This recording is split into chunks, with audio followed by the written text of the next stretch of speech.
बदायूं की सभी सम्मानित जनता को प्यार भरा नमस्कार। कैसे उम्मीद करते हैं बहुत अच्छे होंगे।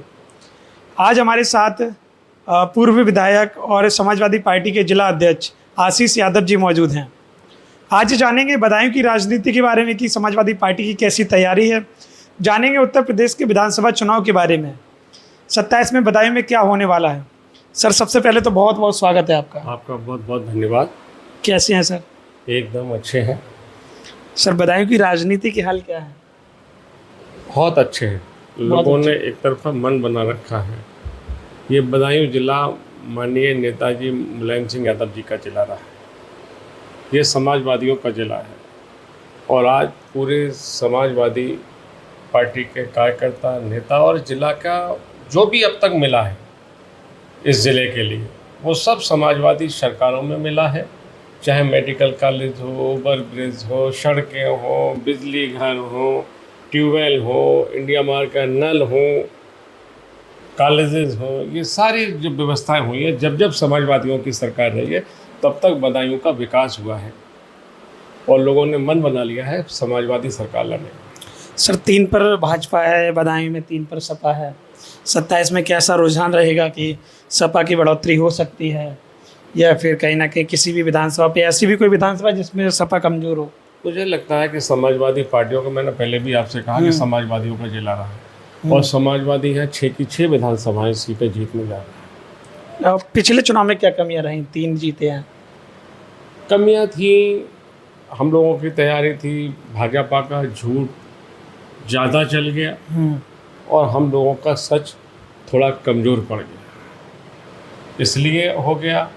बाबूजी की कमी, मानी बाबूजी थे जिन्होंने समाजवादी पार्टी का बुनियाद रखी और नेताजी के नज़दीकियों में पहचाने जाते थे, वो भी इस चुनाव में नहीं थे। उनकी भी कमी इस चुनाव में खली। अच्छा, अभी जैसे इस चुनाव से भी पहले बात करी जाए, 17 में भाजपा लहर आई थी, पूर्ण बहुमत की सरकार आई थी। कहीं ना कहीं बदायूं की एक सीट छोड़कर जी सब सपा की हो गई, वो भाजपा की हो गई थी। वो भी हमारे लिए शौक का चुनाव था। बाबूजी उस दिनों अस्पताल में थे, मैं भी चुनाव में था, मैं तो चुनाव में घूम ही नहीं पाया, तो ये भी कमियां रही। चलिए, अब 27 में कहीं ना कहीं आपका ये कहना है कि 6 की 6 विधानसभा सपा की तरफ। हाँ, और अगर प्रदेश की राजनीति की बात करी जाए तो क्या लग रहा है, पीडीए के आधार पे समाजवादी पार्टी की कितनी सीटें आ सकती हैं 403 में से? समाजवादी पार्टी देखिए, दबे कुचले शोषित वंचित पीडीए का मतलब ही यह है कि जिसको अब तक का कोई हक हकूक मिला ही नहीं बेचारा, वो सब पीडीए का हमारे हिस्सा है। आदि आबादी और ये बहुत सारे ऐसे मुद्दे जिनको हमें ज़रूरत है और नहीं दे पाए। जिन्होंने वायदा किया था कि हम रोज़गार देंगे और रोज़गार कहाँ खड़ा है, और यहाँ तक कि क्या क्या नहीं उन युवाओं के लिए कहा गया, पकौड़ा तलो, कॉकरोच, ये कहाँ कहाँ नहीं कहा गया। क्या हमने अपने बच्चे को पढ़ाया लिखाया और वो पढ़ लिख के जब इस मकाम पे पहुँचा कि उसे नौकरी की ज़रूरत है, तो क्या हम उस नाम से पुकारेंगे कि वो कॉकरोच बन जाए या पकौड़ा तल ले? तो ये सब चीज़ों का युवा बदला लेगा। युवा आक्रोशित है, पढ़ा लिखा समाज में एक मैसेज है कि जब जब समाजवादियों की सरकार रही है तब तक रोजगार, तरक्की, काम कहाँ चली गई? एम्बुलेंस में कौन बैठता था? एम्बुलेंस अब बंद हो रही है, पेट्रोल नहीं है, डीजल नहीं है एम्बुलेंस में। और कहाँ हमने नई एम्बुलेंस देकर माननीय अखिलेश जी ने चलाया था, कहाँ आपने नंबर बदल दिया 100 नंबर से लेकर के, और आपने 112 तो कर दिया, पर आपने ये तो बताया नहीं कि 112 करने के बाद कितनी गाड़ियाँ बढ़ाई आपने, उसमें एम्बुलेंस कितनी बढ़ाई। तो जनता सब जान रही है और इन सब चीज़ों से चलने वाला नहीं है। जनता जवाब देगी 27 में 100% जवाब देगी। जनता ने मन बना रखा कि अखिलेश यादव की, पीडीए की स्पष्ट बहुमत की, पूर्ण स्पष्ट बहुमत की सरकार और प्रचंड स्पष्ट बहुमत की सरकार उत्तर प्रदेश में बनने जा रही है। उत्तर प्रदेश में 403 में से कितनी आ सकती हैं? मैंने कहा प्रचंड बहुमत, फिर 300 के पार, 300 के पार प्रचंड बहुमत के साथ अखिलेश यादव जी अब की पीडीए की सरकार बनाएंगे, तब जनता को जाकर के राहत मिलेगी। अच्छा, आपकी शेखुपुर विधानसभा भी रही है जी। शेखुपुर के क्या हाल है 27 चुनाव? एकदम अच्छे है। शेखुपुर शेखुपुर विधानसभा के चुनाव में प्रचंड बहुमत के साथ जीत दर्ज होने जा रही है समाजवादियों की। हिमांशु यादव जी यहाँ के विधायक हैं, हाँ, आपके ही विधायक पुत्र हैं। मेरे पुत्र भी हैं, विधायक भी हैं।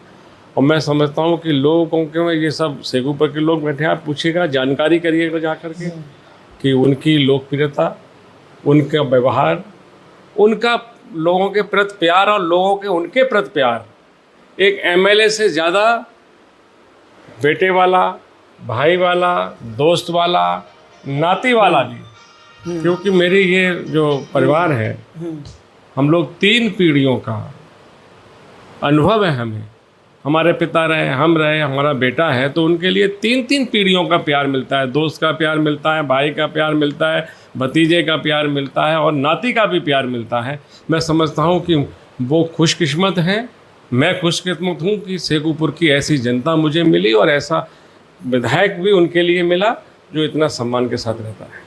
अच्छा, ऐसी चीज़ बताइएगा, शेखुपुर के अंदर कितने, अगर हिमांशु यादव जी दोबारा चुनाव लड़ते हैं, कितने मार्जिन से जीत होने वाली है? प्रचंड बहुमत के साथ। फिर भी कितने वोट? कम से कम 30,000 के पार।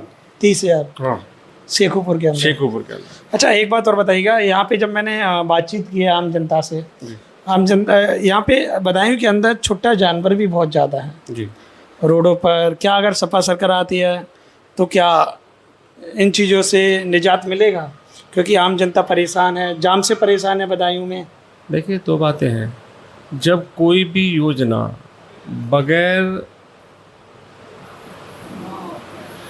मशवरा के, बगैर तैयारी के कोई भी योजना आप चालू करोगे, हम अपनी माँ के लिए, जैसे योगी जी, क्या हर हिंदू गौ माता है हमारी, वो हम अपनी माँ के लिए छत ना दे सकें, शरण ना दे सकें। मैं समझता हूँ कि ये सबसे बड़ी नाकामी है भारतीय जनता पार्टी की। समाजवादियों की सरकार जब भी आएगी तब तक गौ माता के उचित रहने ठहरने की, खाने की, पीने की व्यवस्थाएं समाजवादी पार्टी करेगी। जैसे गौशालाएं बनी हैं और उनमें गाय वगैरह नहीं है। और कहाँ बनी है? कहाँ बनी है? प्रधान पे थोप दिया। कहाँ बजट दिया आपने गौशाला का? कहाँ आपने गाय को खाने के लिए गौ माता को बजट दिया? कितना बजट दिया? आप जानकारी कर लो। क्या उसमें गौ माता का पेट भर जाएगा? हम माँ तो कहते हैं बहुत गर्व के साथ, और जो बच्चा अपनी माँ को खिला नहीं सकता, क्या वो अच्छा बच्चा हो सकता है? हम पूछना चाहते हैं भारतीय जनता पार्टी की सरकार और खासतौर से मुख्यमंत्री जी से कि आप गौ माता, हम सब मानते हैं गौ माता है, और हम अपनी माँ के खाने की, पीने की व्यवस्था नहीं करें, हम अपने लिए अच्छा औलाद कह सकते हैं? फिर समाजवादियों की सरकार आएगी तो ज़रूर इसका इंतजाम होगा और हमारी गौ माता सड़कों पर खुले आसमान के नीचे नहीं सोएगी। अलग व्यवस्था की जाएगी गौशाला के ऊपर। हाँ, 100%। अच्छा, एक बात और बताइए, यहाँ की राजनीति क्या जातिगत आधार पर भी चलती है? अब तो कोई ऐसी जगह है ही नहीं है थोड़ी बहुत जातिवादी ना हो, और यही राजनीति में सबसे बड़ा सिलोपाइजन है। और ये बात यह है कि जो परंपरा पड़ गई है, ये कहीं भी आप, मैं नेतागिरी में कम कहता हूँ, व्यवहारिक आदमी हूँ, ज़मीन पे जुड़ा हुआ व्यक्ति हूँ। अब बिरादरी बात हर जगह कहीं ना कहीं थोड़ा बहुत पनप रहा है, ये बात सच है जी। तो कहीं ना कहीं हर जगह पूरे प्रदेश के अंदर जातिवाद का माहौल नहीं, वो तो सब जगह भारतीय जनता पार्टी ने कर दिया।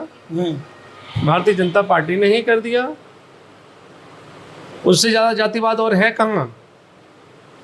आप देखिए, जाति के जब पुलिस जाति के को देख करके मुकदमे लिखने लगे, मुजरिमों को मुस्लिम जाति के आधार पर ठहराया जाने लगे, न्याय जाति के आधार पर मिलने लगे, तो इससे बड़ा जातिवाद का सबूत और कह देंगे हम आपको?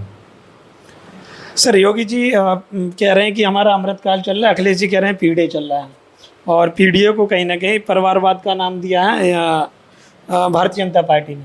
तो इसको किस नज़रिए से देखते हैं? भारतीय जनता पार्टी सिर्फ झूठे जुमला वाली पार्टी बन के रह गई है। परिवारवाद कहाँ है, पहले तो वो अपने गरिमान में झांक करके देखें। परिवारवाद शुरू किसने किया? परिवारवाद है किसके पास? मैं समझता हूँ अगर भारतीय जनता पार्टी को देखोगे तो भारतीय जनता पार्टी लिख करके दे कि हम किसी के बेटे को टिकट नहीं देंगे, किसी के भाई को टिकट नहीं देंगे, किसी के बीवी को टिकट नहीं देंगे। जातिवाद परिवारवाद पैदा किसने किया?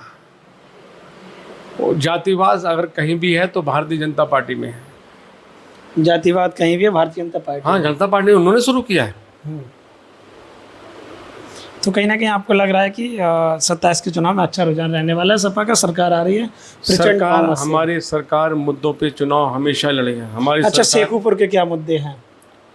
शेखुपुर के मुद्दे सड़क, बिजली, पानी, खड़ंजा, जो 10 सालों में आप देख लीजिएगा कि जो हम लोगों ने समाजवादी पार्टी में, मैं एमएलए था, समाजवादी पार्टी ने जो काम कर दिए हैं, उसके बाद एक पैसा सरकार ने विधायक निधि के अलावा कितना पैसा दिया। अभी भी तो हम लोगों को वो सड़कें दी गई थी, सत्ता पक्ष के 5 करोड़ और विपक्ष के 1 करोड़। तो वो ये सब सरकार सौतेला व्यवहार कर रही है।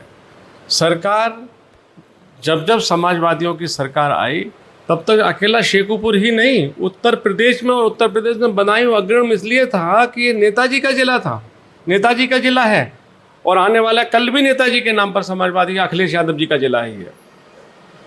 ये ज़िला अखिलेश यादव जी का है, अखिलेश यादव जी की विशेष कृपा रहती है। आज देखो ना मेडिकल कॉलेज की क्या, अखिलेश यादव जी ने कितने सम्मान के साथ मेडिकल कॉलेज को बनाया, हम लोगों को सम्मान दिया।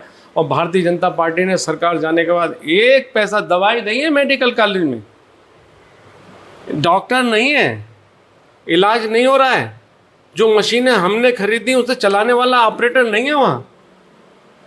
ये सौतेला व्यवहार बदायूं के साथ भारतीय जनता पार्टी ने किया है। बदायूं जनपद समाजवादियों का, अखिलेश यादव जी का जनपद है, और आने वाला कल उन्हीं का होगा। और शेखुपुर में भी हम लोगों के पारिवारिक रिश्ते हैं, राजनीति रिश्ते से हटके रिश्ते हैं। आप जाके मालूम करिए, 3 पीढ़ियों का रिश्ता है मेरा, मेरे पिता का रिश्ता, मेरा रिश्ता, मेरे बेटे का रिश्ता, और आज भी मुझसे 4 पीढ़ियों और 3 पीढ़ी के लोग, जहाँ आदमी मियाँ बीवी के झगड़े हो जाते हैं, भाई भाई के बंटवारा हो जाता है। मुझे फ़ख्र है अपने परिवार के ऊपर और शेखुपुर की जनता के ऊपर कि 3 और 4 पीढ़ियों को भी मैंने संभाल के रखा, और उन्होंने मुझे मोहब्बत से अपने घर में जगह दी है, और मैंने उनके सम्मान को बढ़ाने का काम मेरे परिवार ने किया है। आगे भी मैं ये काम करता रहूँगा। मेरा कोई एक मुद्दा, जितना मैं अपने घर से मोहब्बत रखता हूँ उतनी ही शेखुपुर की जनता से मैं और मेरा परिवार मोहब्बत रखता है। आने वाला कल मुझे पूरा उम्मीद के साथ हिमांशु के लिए एमएलए के तौर पर, भाई के तौर पर, दोस्त के तौर पर, बेटे के तौर पर, नाती के तौर पर उसे अपने परिवार में लोग शरण देंगे, और रिकॉर्ड बहुमत की जीत शेखुपुर से हिमांशु यादव की होने जा रही है। चलिए, तो आपने देखा हमारे साथ आशीष यादव जी मौजूद थे, जो कि समाजवादी पार्टी के जिला अध्यक्ष हैं। कहीं ना कहीं बदायूं की 6 विधानसभा सीटों पर भी जीत दर्ज करने का दावा किया, और उत्तर प्रदेश में समाजवादी पार्टी की सरकार बनने का भी दावा किया है। आप क्या सोच रहे हैं 27 के चुनाव के बारे में? क्या समाजवादी पार्टी अपनी वापसी कर पाएगी उत्तर प्रदेश में, या फिर योगी जी की हैट्रिक लगने वाली है, या फिर कोई और आएगा जो उत्तर प्रदेश की कमान को संभालेगा? कमेंट आपको करना है, आपको क्या लग रहा है 27 के चुनाव के बारे में, और विशेष करके बदायूं और शेखुपुर के बारे में कमेंट करके जरूर बताइएगा। बहुत बहुत धन्यवाद सर। बहुत बहुत धन्यवाद आपको।